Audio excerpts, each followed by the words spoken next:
This morning we will discuss Srimad Bhagavatam, Canto 2, Chapter 2, The Lord in the Heart, Text 20.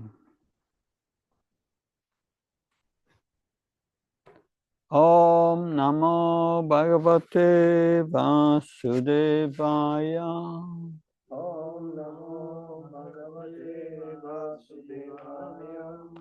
Om Namo Bhagavate Vasudevaya. Om Namo Bhagavate Vasudevaya. Om Namo Bhagavate Vasudevaya. Om Namo Bhagavate Vasudevaya. Narayanam Namaskrityam. Narayanam Namaskrityam. Narom Chaiva Narottanam. Naram Chaiva Narottamam. Devim Saraswatim Vyasam. Devim Saraswati Vyasa. Tato Jamudiyayat. Tato Jayamudiraye. Nasvesya Bhadrasu. Namaskaratashu Nityam Bhagavata Sevyam. Nityam Bhagavata Sevaya. Bhagavati Uttamasloke. Bhagavati Uttamaloke. Bhaktir Bhavati Naistike. Bhakti Bhavati Naishti.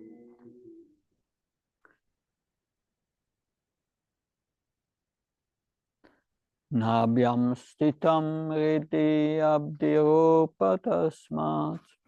Navyam Sthitam Nidya Nirodhya Tasmat. Nabhyam stitam riti adhirupyatasmat. Navyam Sthitam Nidya Nirodhya Tasmat. Udanagato rasitam nayan munihi. Udamagatyurasi Tam Nayani. Tato nusandaya diyamanasvi.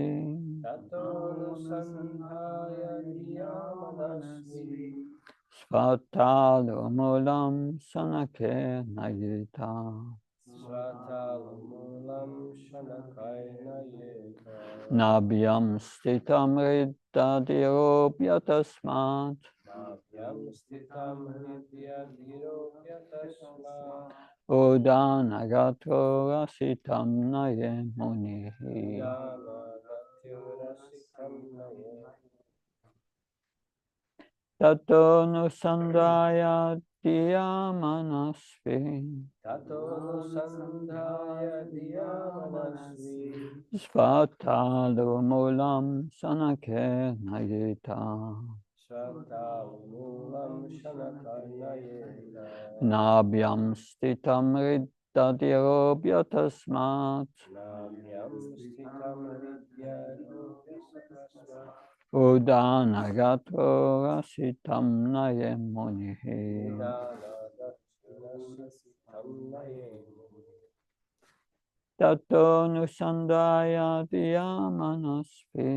Tato Nusandhaya Dhiyamanasvi. Svatalomulam sanake nayeta. Svatalamulam Shanakaina Yeka. Navyam Sthitam Hridhyadiropya Tasmat. Nadyam stitam riddhadirobhyatasmat. Udana Gatyurasi Tamnaye. Udanayato rasitam nayen munihi. Tato Nusandhaya Dhiyamanasvi. Tato nusandaya diyamanasvi. Svatalamulam Shanakaina Yeka. Svatalamulam sanake nayeta.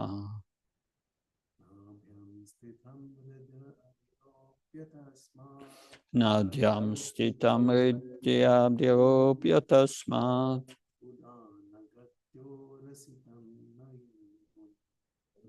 Udanayato rasitam naye munihi. Tato nusandaya diyamanasvi. Svatalamulam sanake nayeta. Mataji.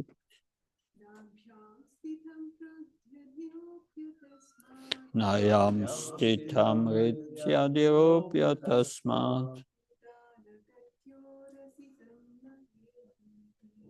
Jnanagato rasitam nayan munihi.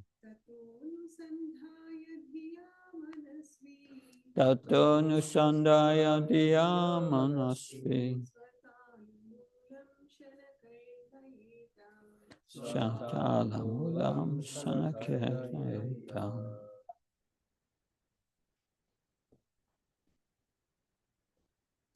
The synonyms: Nabhyam, on the navel.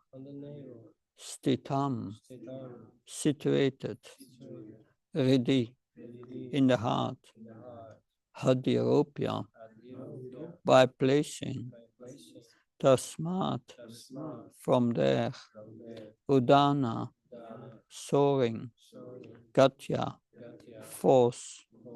Urasi, on the chest. Tam, thereafter. Nayat, should drown. Munihi, the meditative devotee. Tattaha, them. Anusandaya, just to search out. Diya, by intelligence. Manasvi, the meditative. Svatalumulam, at the root of the palate. Sanakai, slowly. Nayita, may be brought in. Translation and purport by Abhay Charnavinda Bhaktivedanta Swami Srila Prabhupada ki. The meditative devotee should slowly push up the life air from the navel to the heart, from there to the chest, and from there to the root of the palate. He should search out the proper places with intelligence. Purport. There are 6 circles of the movement of the life hair, and the intelligent Bhakti Yoga should search out these places with intelligence and in a meditative mood. Among these mentioned above is the Svadhisthana chakra, or the powerhouse of the life air, and above this, just below the abdomen and navel, is the Manipuraka chakra. When the meditative devotee search out the next level, the next higher circle of the life air, he reaches the Anahata chakra in the heart, and further up, when the live air is placed at the root of the palate, he reaches the Vishuddha chakra. Read the verse again. Nabhyam stitam rittadirobhya tasmat udana gantyo rasitam nayat munihi. Tato nusandaya diyamanasvi. Svatalumalam sanake nayita.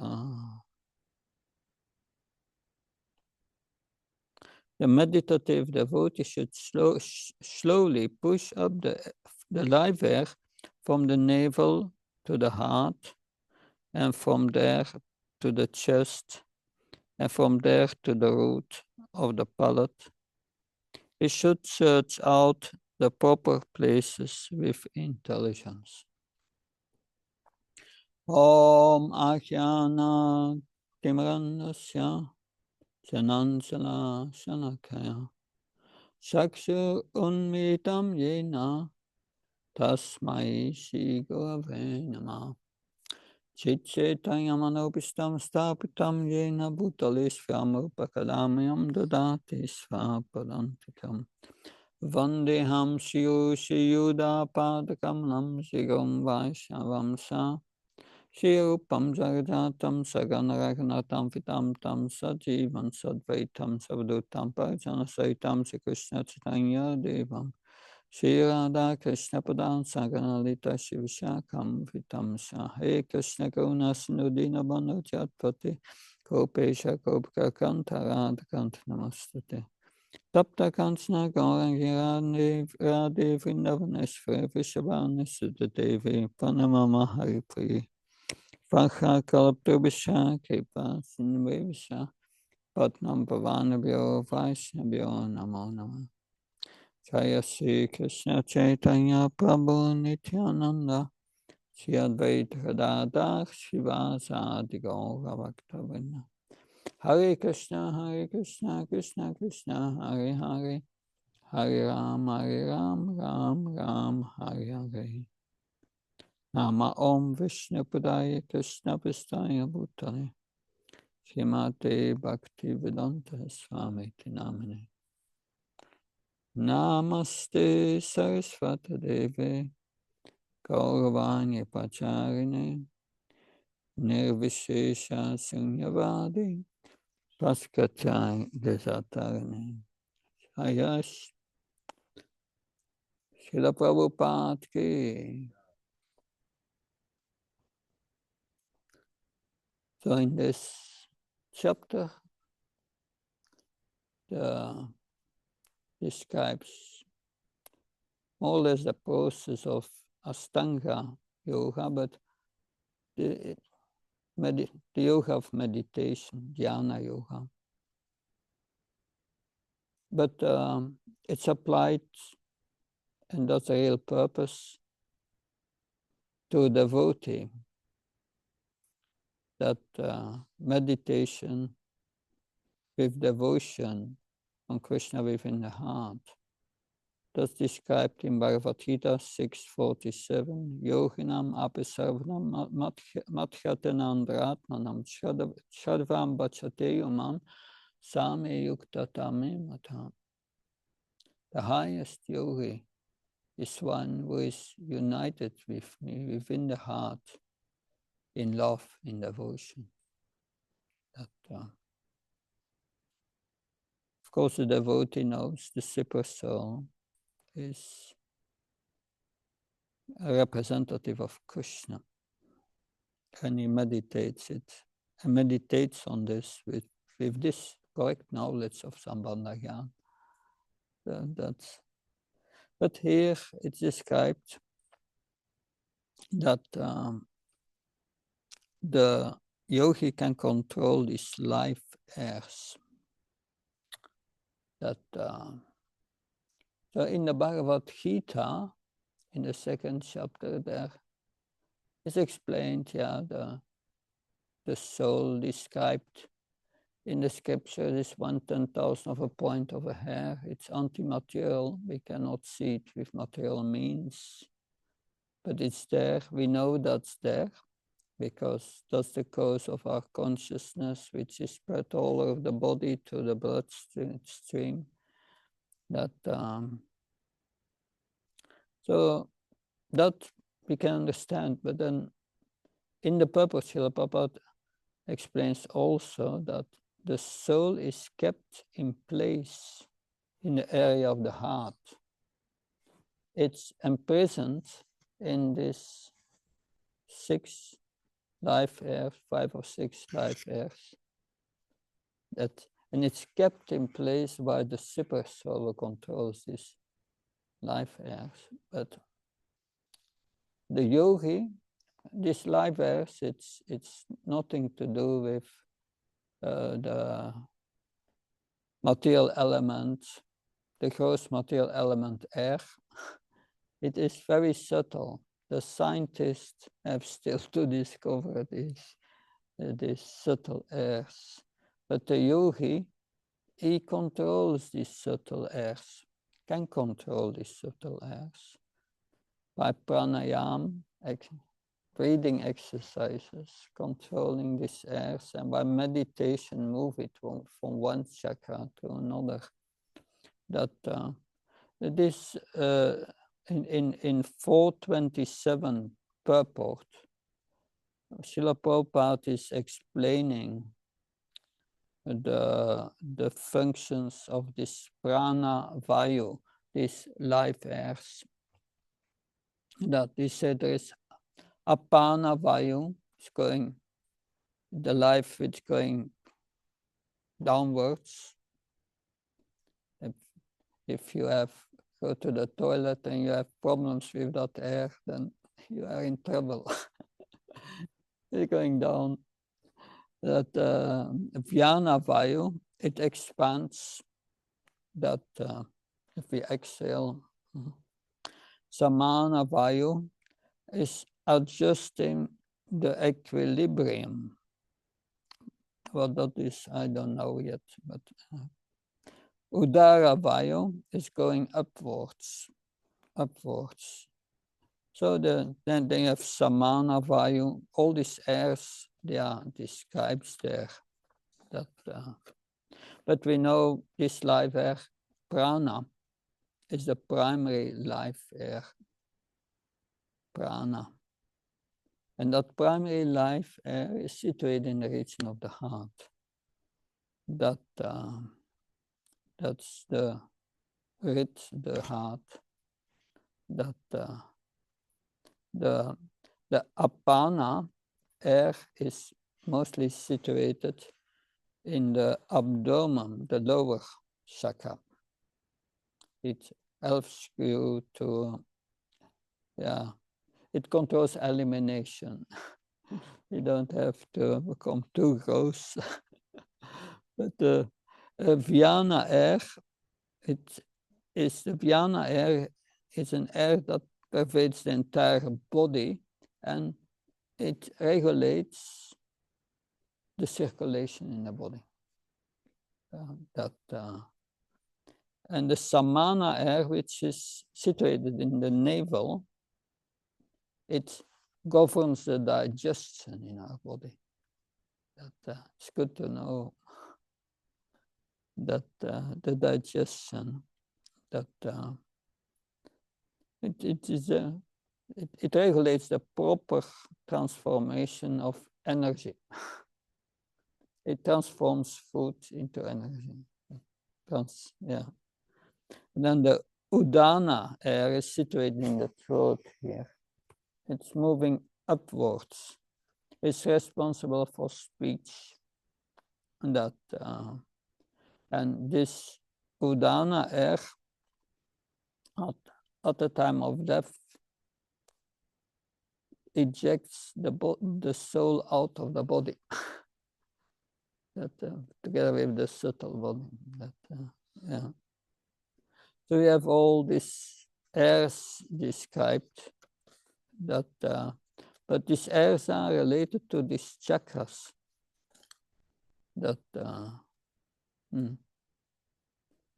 It's the Muladhara chakra is located at the base of the spine and is responsible for upwards movement of the air.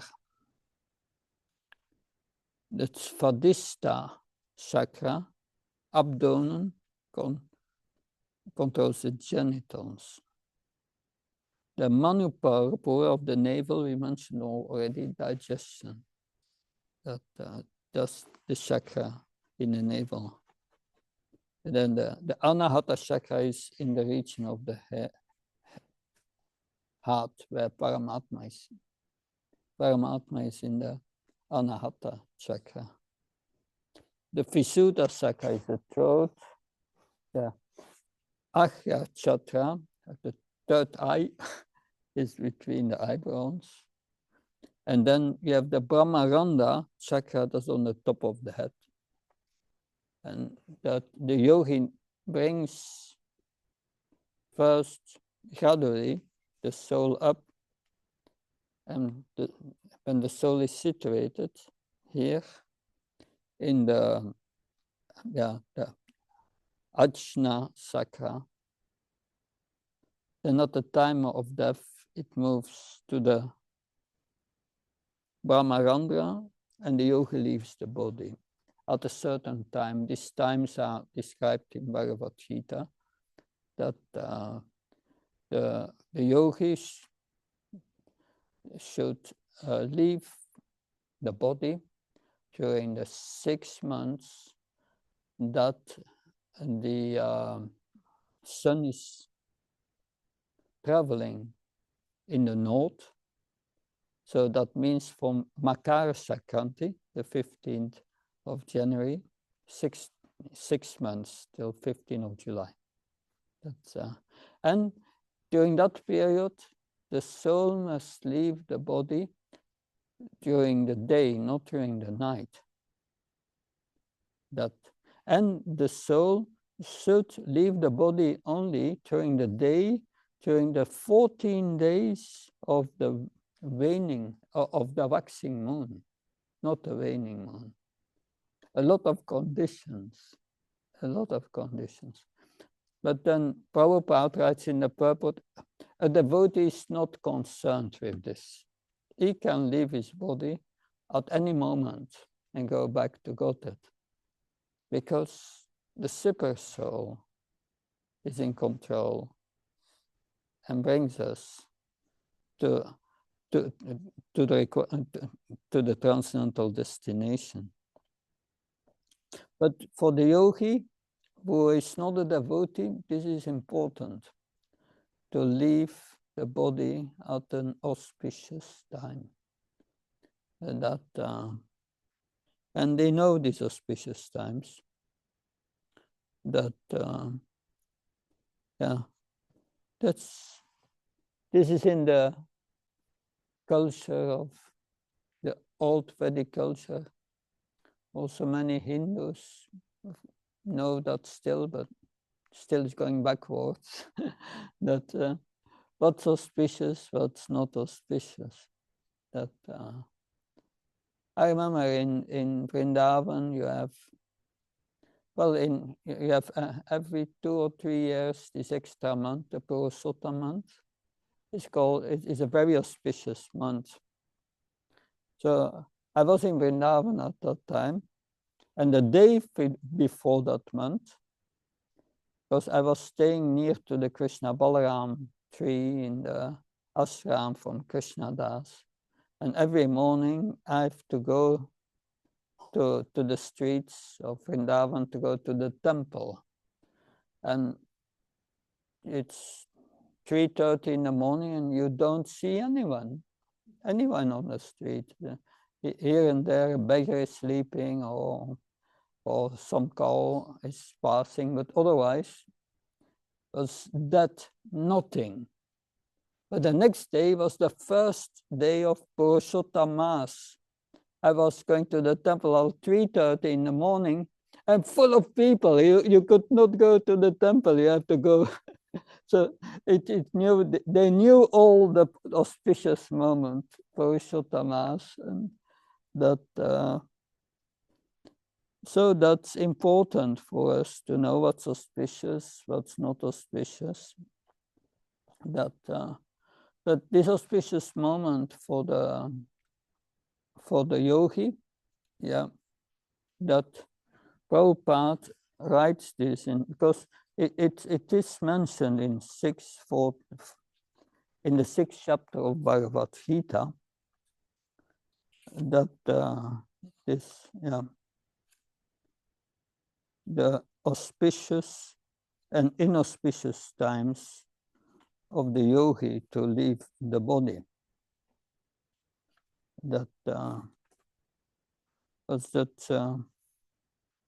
I think it's in the 8th chapter. 8th chapter at the end. It's also mentioned. Auspicious times, attaining the supreme.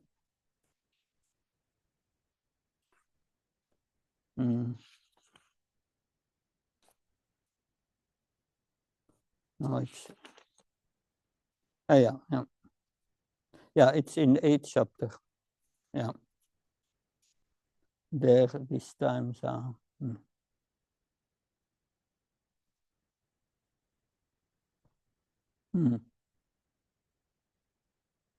So it's mentioned here. This is in the purport 27, 827.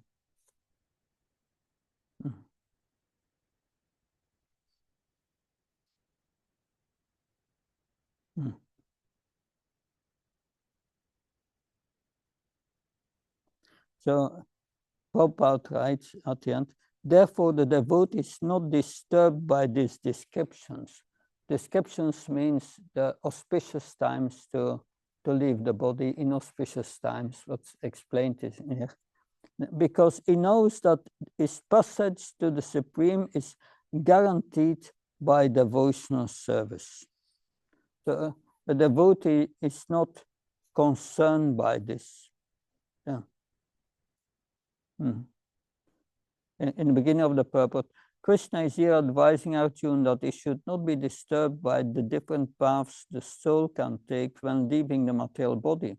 A devotee of the Supreme Lord should not worry whether he depart by arrangement or by accident. The devotee should be firmly established in Krishna consciousness and chant Hare Krishna. He should know that concern over either of these two paths is troublesome. These paths, two paths, that auspicious, inauspicious time to leave the body. The best way to be absorbed in Krishna consciousness is to be always dovetailed in service, and this will make one's path to the spiritual kingdom safe, certainly and direct, because that is mostly these yogis who, it is said, they don't come back. But if they are not devotees, if they are not situated in Sambandha Gyan, they are entering the Brahmajyoti. Brahmajyoti is unmanifested material nature. They are there for some time in the Brahmajyoti, and by the next creation, they come out again of the body of Mahavishnu. It's a temporary situation. But here, this verse speaks about a meditative devotee, a devotee. That so we see also in the Bhagavatam, we have Bharat Maharaj was performing also this devotional yogi, as described here. He was doing that, but this was another age. Was, I think, Satya Yuga of Treta Yuga, but it was a much better age. That in this age they still could do meditation, but in Kali Yuga it's impossible. Prabhupada says, yeah, this kind of meditation that maybe a handful of people can do it in the Himalayas, but for the ordinary persons in Kali Yuga, it's not a process. Our process is direct meditation on the Supreme by the Yuga Dharma, the chanting of the holy names of Krishna. That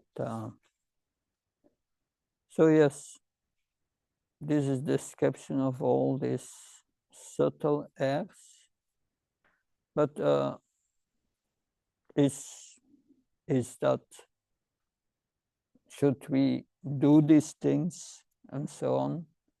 Srila Prabhupada never asked us to do these things. That, but is it useful in devotional service?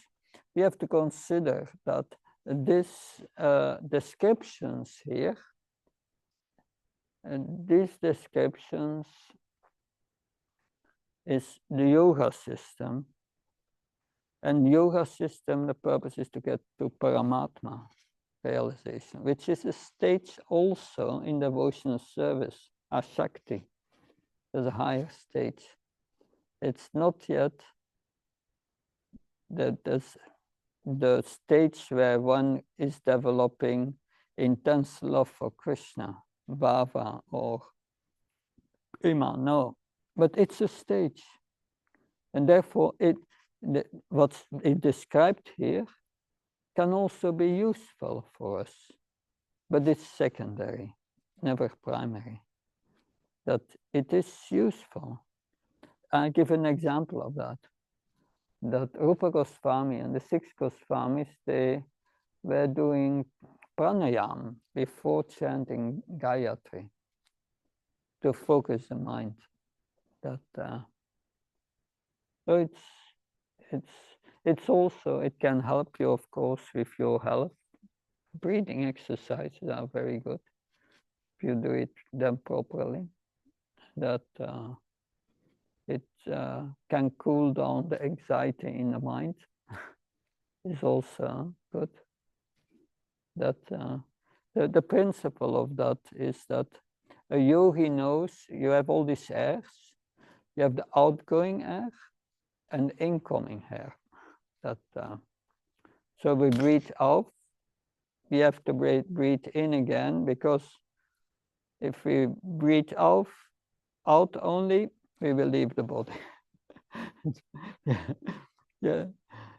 But the yogi knows, I think that's the state of kumbha, I think, balancing the outgoing air and the ingoing air. Krishna mentioned that in Bhagavad Gita. That and then by that, at a certain moment, they stop the breathing process.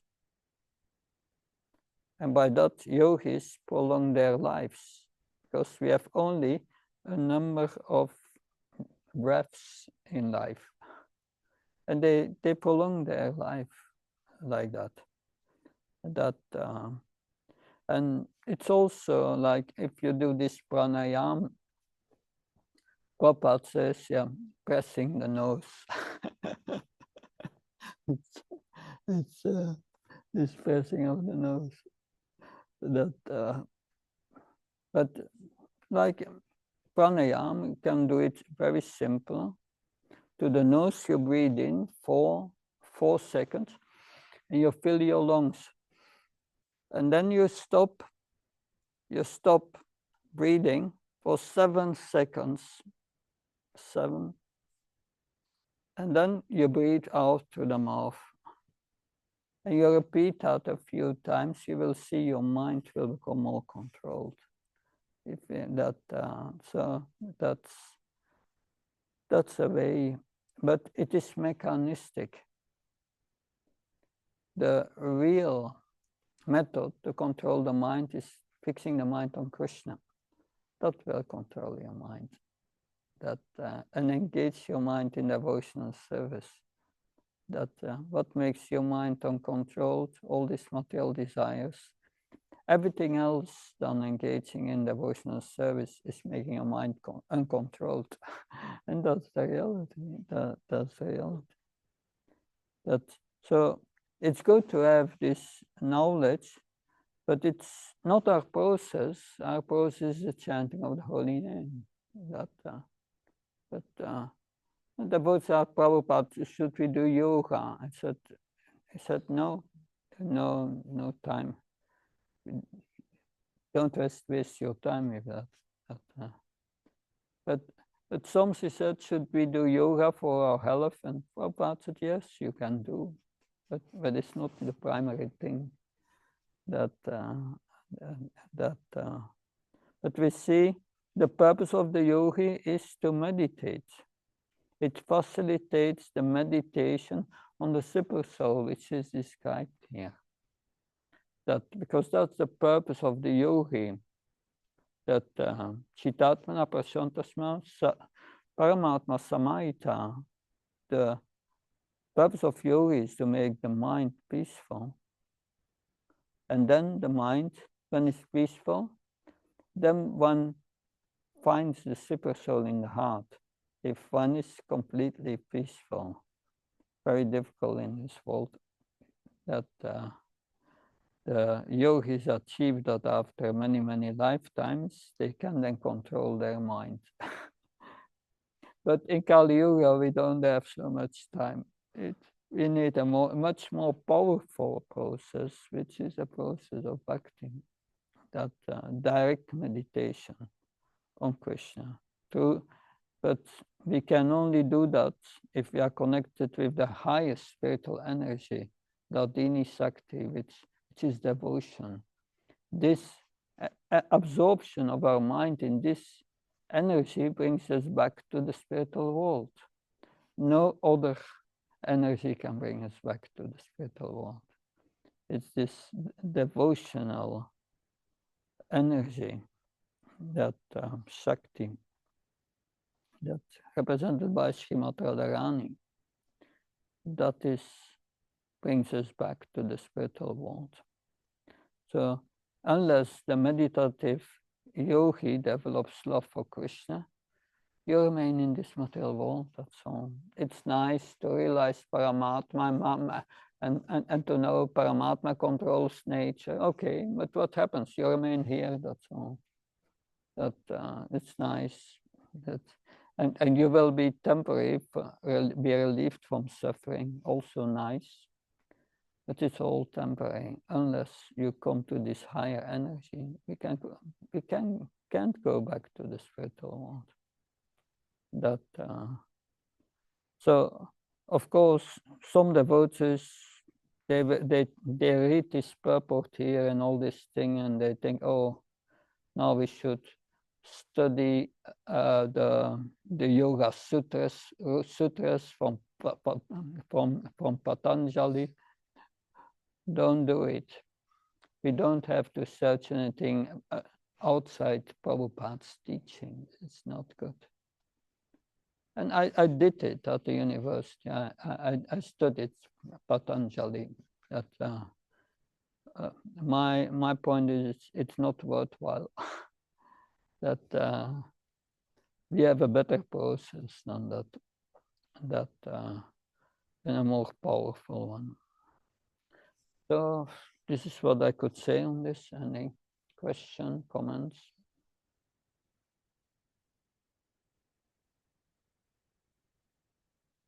Yes. So how about the astrology calculations of auspicious and inauspicious time? As devotees, should we consider those into the thing? Yeah, so the question is, in astrology, we have calculations of auspicious times and inauspicious times. Should we be concerned with it? That in Bhagavad Gita, Krishna says that in the 15th chapter, the Trisloka Gita, and in the first verse, he says there are conditioned souls and there are liberated souls. That in the next verse, he says, I'm above the conditioned and the liberated souls, and I control both the liberated and the conditioned souls. So whether we are in the spiritual world or the material world, we are still controlled by Krishna's energies, but it are different energies. In the spiritual world, we have the spiritual energy. In the material world, we have the material energy. We are controlled by the material energy. But how are we controlled? There, by astrology, we can see how the influences at certain times will influence us, and what's a good time for doing things, and a bad time for not doing things. Devotees are in principle transcendental, are above that, if you are on the transcendental platform. But most devotees are not yet on that platform. We are on the way of coming to that platform. So it's good to know what's an auspicious time and inauspicious times to do things. Like we see in ISKCON, like many times, initiating spiritual masters give initiation on Garpunim. Why? It's a transcendental auspicious time. That good time, that devotees also fast on Ekadashi. That's a good time to fast. And other times are not so good. Krishna says you must have balance. Not always not always fast, but you fast on the regulated times. Then we have that balance. That because the body needs balance, not eating too much, not too less, and eating at regulated times. But then I've seen devotees, they eat once a day. That's not good. The body is not made for that. That's out of balance. Or they get up in the morning and they drink 2 liter water to get everything out. But that's not, the body is not made for that. You get dehydrated by doing that. You drink a lot of water, but it doesn't come in your lymphatic system. That so these are, you must drink slow and taste it, and then it will go to the digestion and in your lymphatic system. But they think I'm doing these austerities, but that's not in the scripture. Krishna says balance. Balance is important. That we fast on days when it's required. So there are auspicious days and inauspicious things. And that's part of our culture. And that we know it's we want to be clean. That also clean in our thinking, feeling, and so on. And we know therefore, we do things at auspicious times. Mangalarti is Brahma Muhurta, it's the mode of goodness in the morning. In the night, that's ignorance. We sleep, and we get up in the early morning, it's still ignorance before Brahma Muhurta. But we chant, we counteract that. So knowing what's auspicious and inauspicious is important. And we have inauspicious and inauspicious times also, because that means there are cosmic influences. The grahas is called in astrology. And they are influencing us.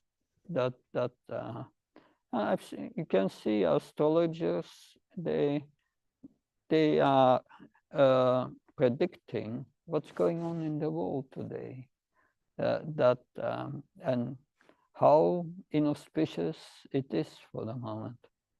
Does that help?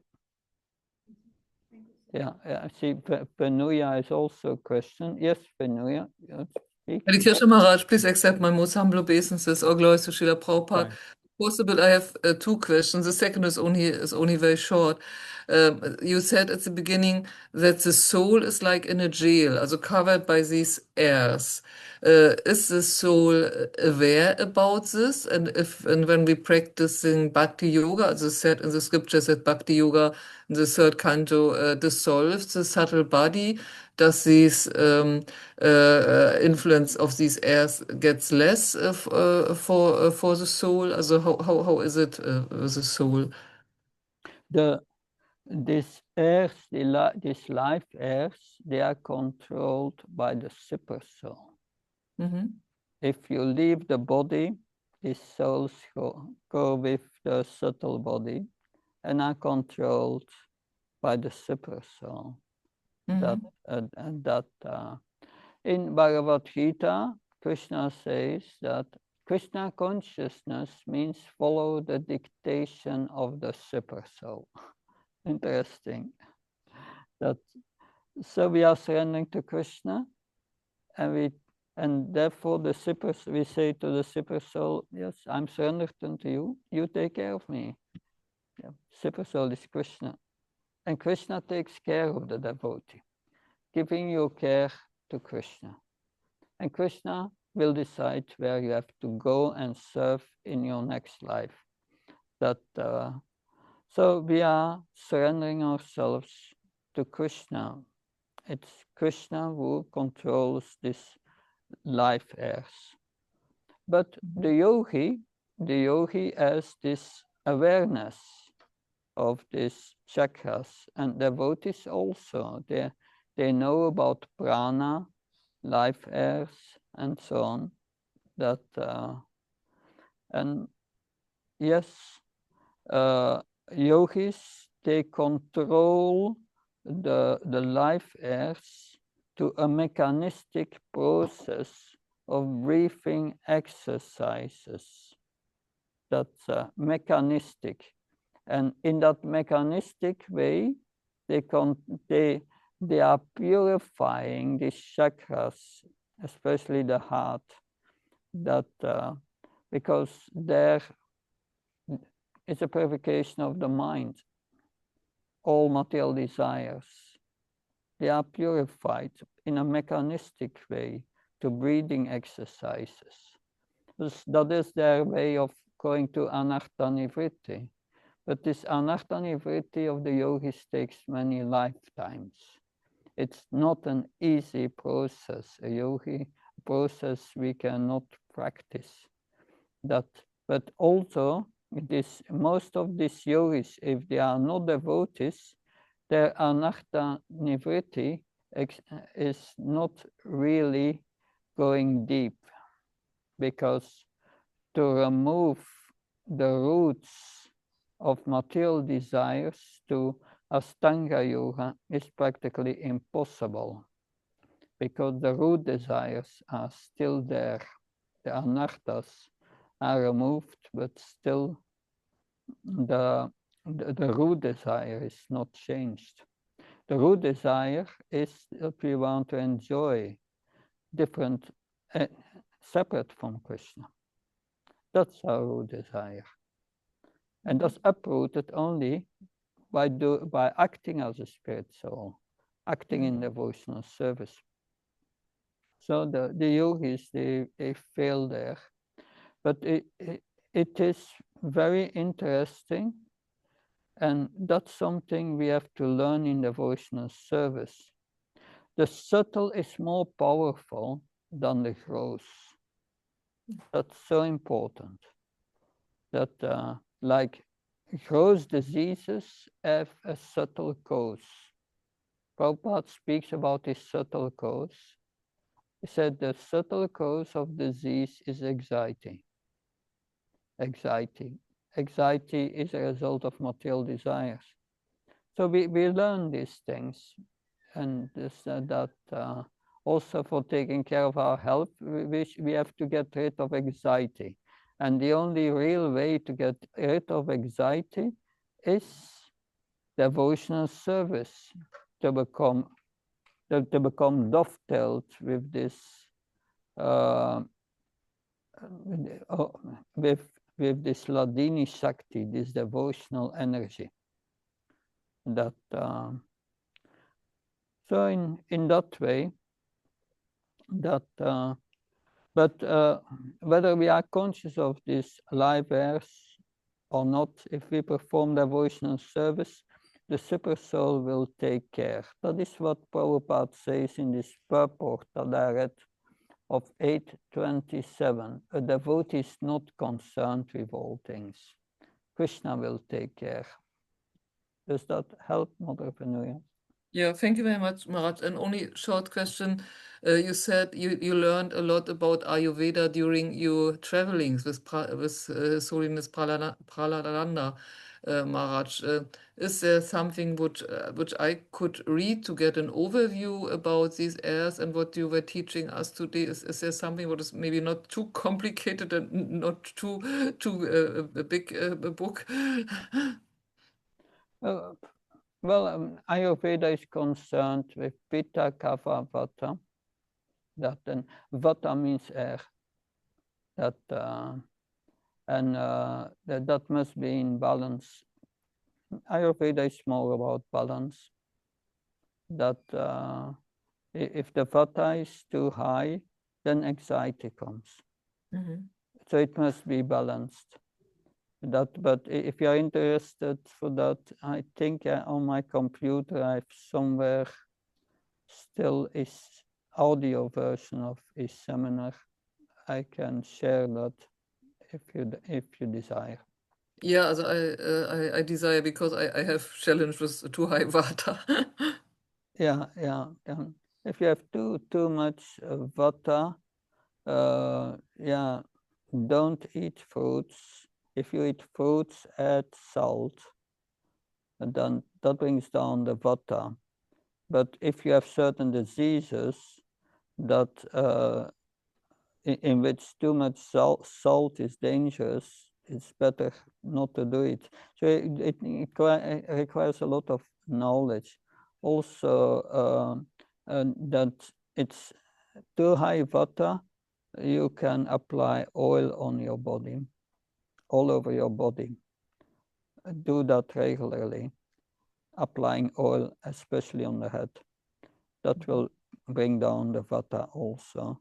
Then there are also certain teas that are good for vata persons to bring vata down. Yeah, there's much more to say about that, but I'll send you the link of, or I share it one way or another if I find it. Okay. Thank you very much, Maharaj. Good. Thank you very much. Chandra Srimad Bhagavatam ki, Srila Prabhupada ki, jai. Maharaj ki.